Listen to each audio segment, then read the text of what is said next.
Account freeze क्यों होता है? अकाउंट फ्रीज होने के पीछे दो रीजन होता है। तो बात करते हैं रीजन नंबर 1। सपोज करो आपका जितने भी आपका अकाउंट हो, 2 हो, 3 हो, 4 हो, 5 हो, इससे मैटर नहीं करता है। मान के चलो अगर महीने का आपका एवरेज जो ट्रांजेक्शन 50,000 से लेके 1 लाख के बीच में है, अब पिछले 3 साल से, 4 साल से या 5 साल से आपका यही एक एवरेज आ रहा है। ठीक है, एक आपका पहले एवरेज था 50,000, फिर धीरे धीरे धीरे धीरे बढ़ते बढ़ते इसको 4-5 साल में आपका बढ़ते बढ़ते मान के चलो 1 लाख रुपए तक का एक एवरेज आ गया आपके बैंक अकाउंट का ट्रांजेक्शन का, चाहे वो कैश डिपॉजिट हो या कैश विड्रॉल हो, चाहे कुछ भी हो, किसी टाइप का भी ट्रांजेक्शन हो।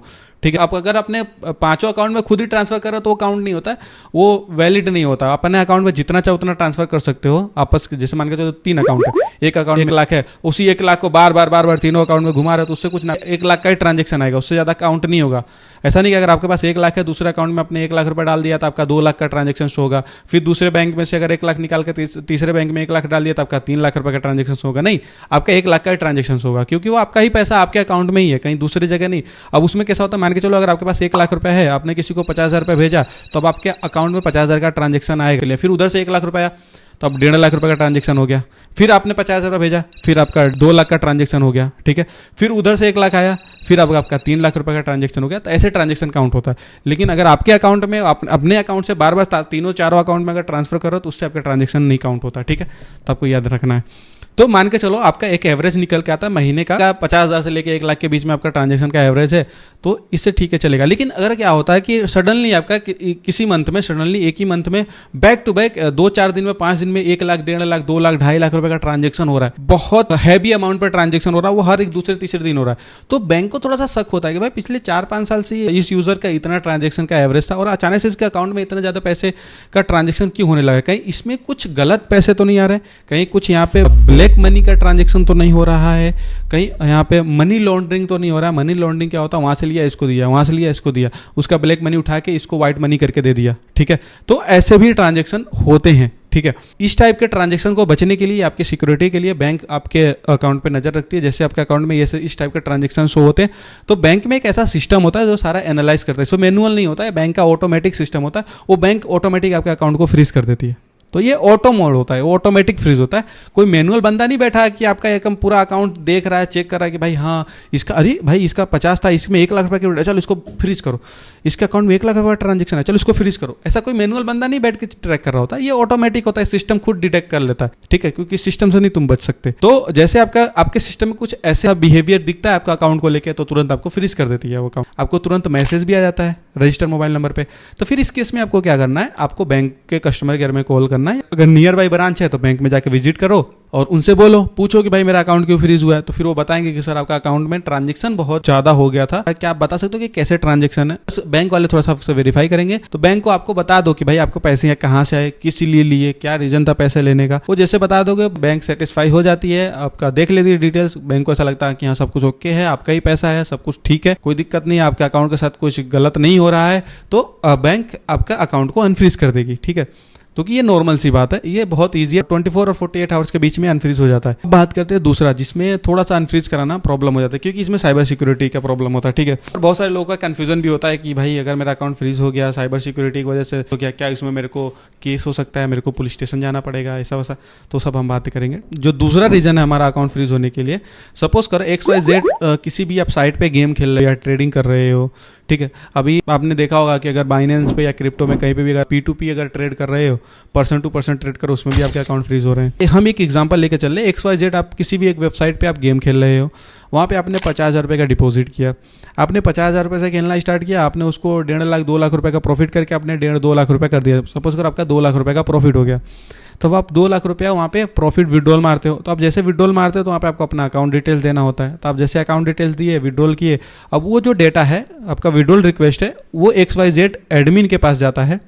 तो फिर वहाँ पे आपका रिक्वेस्ट शो होता है, तो फिर वो रिक्वेस्ट आपका क्या होता है, आपका बैंक डिटेल्स के साथ और आपके अमाउंट के साथ वो किसी और दूसरे डिपार्टमेंट में ट्रांसफर होता है। ठीक है, तो उस डिपार्टमेंट से पैसे आपके अकाउंट में आते हैं। तो उस डिपार्टमेंट में 3 टाइप के पैसे होते हैं, पहला व्हाइट मनी, दूसरा ब्लैक मनी, तीसरा फ्रॉड फंड होता है। जो फ्रॉड किया हुआ फंड होता है। फ्रॉड किया हुआ फंड कैसा होता है, कॉल पे आपको पता है, कॉल पे आपको लालच देते हैं, आपको इतना लॉटरी लग गई है XYZ, कुछ OTP मांगते हैं, उस OTP के थ्रू आपके अकाउंट में से पैसे निकाल लेते हैं, तो एक फ्रॉड फंड हो गया। फिर उसके बाद बहुत सारे लोग ऐसे इन्वेस्टमेंट का प्लान देते, अगर आप 1000 इन्वेस्ट करते हो तो 1000 का हम 2000 देंगे, ठीक है। ऐसे बहुत सारे स्कीम्स निकालते हैं। तो वहाँ पे आप जैसे छोटे अमाउंट इन्वेस्ट करते हो तो वहाँ पे आपको रिटर्न देते हैं, फिर जैसे आप बड़े अमाउंट इन्वेस्ट करते हो तो तुरंत वो बड़े अमाउंट से आपका लेके भाग जाते हैं, तो भी एक फ्रॉड फंड होता है, ठीक है। तो इस टाइप के जितने भी फ्रॉड होते हैं ना, इंडिया में बहुत टाइप के फ्रॉड होते हैं भाई, बहुत ज़्यादा फ्रॉड होते हैं। वो जो फ्रॉड फंड होते हैं उसका एक अलग कैटेगरी होता है, तो उनके पास बेसिकली फ्रॉड फंड है, ब्लैक मनी है, व्हाइट मनी है, तीनों है, ठीक है। तो वो डिसाइड करते हैं कि किसके अकाउंट में क्या डालना है, ठीक है। तो सपोज करो आपके उस दिन किस्मत खराब थी, वहाँ पे उनके पास व्हाइट मनी कम था, ब्लैक मनी मीडियम था और फ्रॉड फंड बहुत ज़्यादा था, तो उनको फ्रॉड फंड मार्केट में सर्कुलेट करना था। तो आपने 2 लाख रुपए का रिक्वेस्ट डाला, 2 लाख रुपए का रिक्वेस्ट गया, बैंक डिटेल्स उनके पास चला गया। अब उस बैंक डिटेल्स में आपका 2 लाख रुपए विड्रॉल देंगे, तब वो 2 लाख रुपए का जो विड्रॉल दे रहे हैं वो पैसा पूरा फ्रॉड फंड है, तो आपके पास वो फ्रॉड किया हुआ पैसा आपके अकाउंट में आ गया। तो सपोज करो मेरे साथ 2 लाख रुपए का फ्रॉड हुआ है, मैंने जाके साइबर सिक्योरिटी में जाके मैंने कंप्लेन किया, मेरा इस रीजन से यहाँ पे ऐसे ऐसे मेरे साथ फ्रॉड हो गया।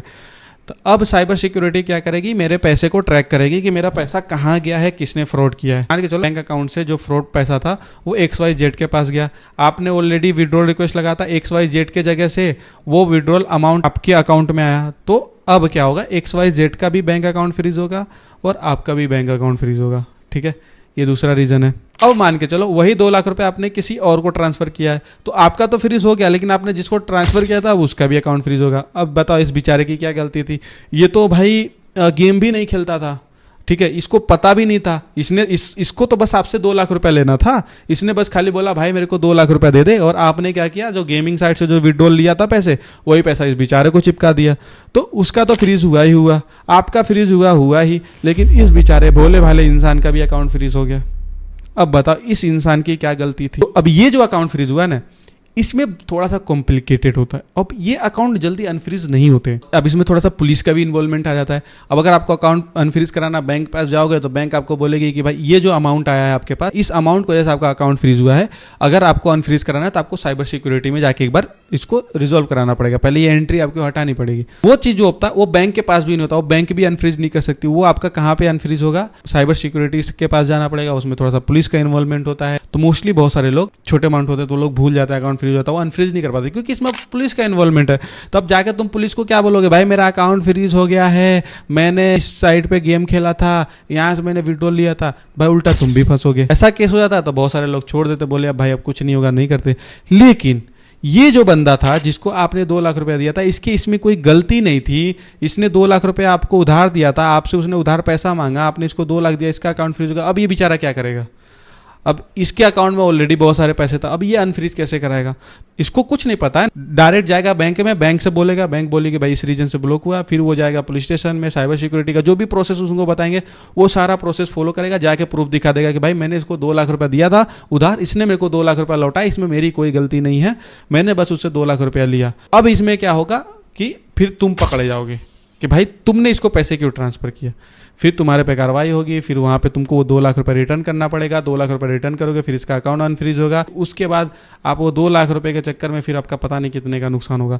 तो जितना हो सके ना आप इस चीज़ों से बचो, ठीक है। और इस टाइप के अगर केस होते हैं ना तो इसमें थोड़ा सा बहुत ज़्यादा इन्वॉल्वमेंट हो जाता है। छोटे अमाउंट है ना, 10,000 20,000 40,000 50,000 1 लाख तक है ना, तो ये थोड़ा सा नॉर्मल चीज़ है, इसको तुम लेट गो कर सकते हो, इससे कोई प्रॉब्लम नहीं होगा। लेकिन जब बड़े अमाउंट इन्वॉल्व हो जाते हैं ना तो प्रॉब्लम बढ़ जाता है, ठीक है। अब इसका सॉल्यूशन क्या है, देखो इसका कोई सॉल्यूशन तो नहीं है, मैं ऐसे वीडियोस में नहीं बता सकता इसका सॉल्यूशन क्या है। अगर आप किसी भी साइट्स पे खेल रहे हो, आपका अकाउंट फ्रीज हो चुका है, 20,000 40,000 50,000 वाला अकाउंट फ्रीज हुआ है, तो भाई आप लोग ट्राई करो क्रिप्टो में करो, ठीक है। जितनी भी ट्रांजेक्शन है, अगर आप खेल रहे हो कहीं पे भी ऐसे साइट्स पे खेल रहे हो, गेम वगैरह खेल रहे हो, वहाँ पर ट्राई करो क्रिप्टो में ट्रांजेक्शन करो, क्रिप्टो में डिपॉजिट करो, क्रिप्टो में विड्रॉल करो, फिर अपने लोकल मार्केट में या किसी और जगह उस क्रिप्टो को कैश करा लो, या किसी और भी बहुत सारे रीजन है। आप टेलीग्राम पे, इंस्टाग्राम पे, या बहुत सारे लोगों के पास मेरा व्हाट्सअप नंबर है, आप लोग मुझसे कॉन्टैक्ट कर लेना। इसका सारा प्रोसीजर मैं ऑफलाइन बता दूंगा, कैसे क्या क्या चीज़ें करनी है, ये सब सारी चीज़ें वीडियोज़ में ना बताया जाए तो ज़्यादा बेहतर है, ठीक है। इस केस में आपको कुछ नहीं करना है भाई, जितना हो सके इस चीज़ों से दूर रहना आप। लेकिन अगर आपका बहुत ज़्यादा हैवी अमाउंट है, आपको अमाउंट रिकवर करना है और वो सारी चीज़ों को हटाना है, एक केस को सॉल्व करने के लिए ना 1 से 1.5 लाख रुपए का खर्चा जाता है। अगर आपका अमाउंट 5 लाख 6 लाख 8 लाख 10 लाख 20 लाख 50 लाख है तो कॉन्टैक्ट कर सकते हो, तो इस चीज़ का सॉल्यूशन है, हम ये पूरा प्रॉब्लम सॉल्व मैं कर दूंगा, करा दूंगा, सब कुछ अपने पास सेटिंग्स है, ठीक है। ज़्यादा अमाउंट है तो आप मेरे को कांटेक्ट कर सकते हो। अगर आपका छोटा 1 लाख के अंडर अमाउंट है तो भूल जाओ, कुछ नहीं होने वाला, अनफ्रीज नहीं होगा, छोड़ छाड़ दो इसको, ठीक।